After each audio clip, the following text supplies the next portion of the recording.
বাংলাদেশের চট্টগ্রাম জেলার সীতাকুণ্ড উপজেলার কুমিরায় অবস্থিত হাম্মাদিয়ার মসজিদ একটি প্রাচীন স্থাপত্য নিদর্শন। এটি সুলতানি আমলে নির্মিত এবং চট্টগ্রামের দ্বিতীয় প্রাচীনতম মসজিদ হিসেবে চিহ্নিত। মসজিদ স্থাপনের পর এর চারপাশের গ্রামটির নামকরণ করা হয় মসজিদিয়া, যা স্থানীয়ভাবে বিকৃত হয়ে মসজিদা নামে পরিচিত।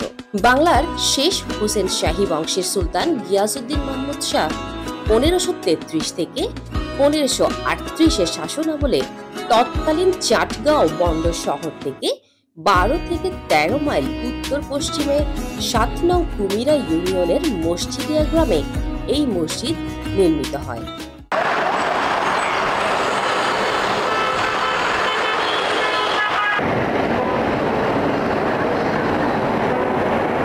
গবেষক অধ্যাপক আব্দুল করিমের মতে, সুলতান গিয়াসউদ্দিন মাহমুদ শাহের শাসনামলে চট্টগ্রামের শাসক হামিদ খান এই মসজিদটি নির্মাণ করেন।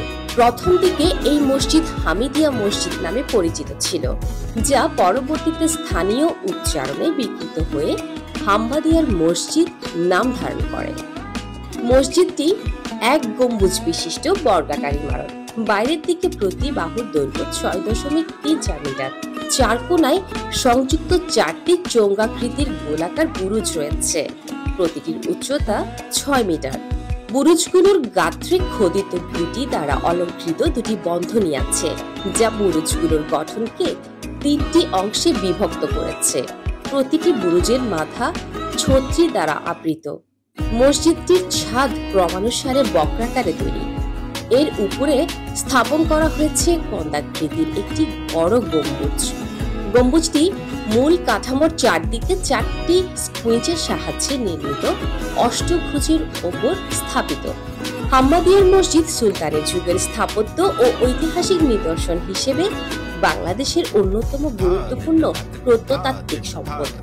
মসজিদটির স্থাপত্য শৈলী এবং ইতিহাস সুলতানি আমলের নির্মাণ শিল্পের অনন্য উদাহরণ বহন করে, যা এখনো দর্শনার্থীদের আকর্ষণ করে।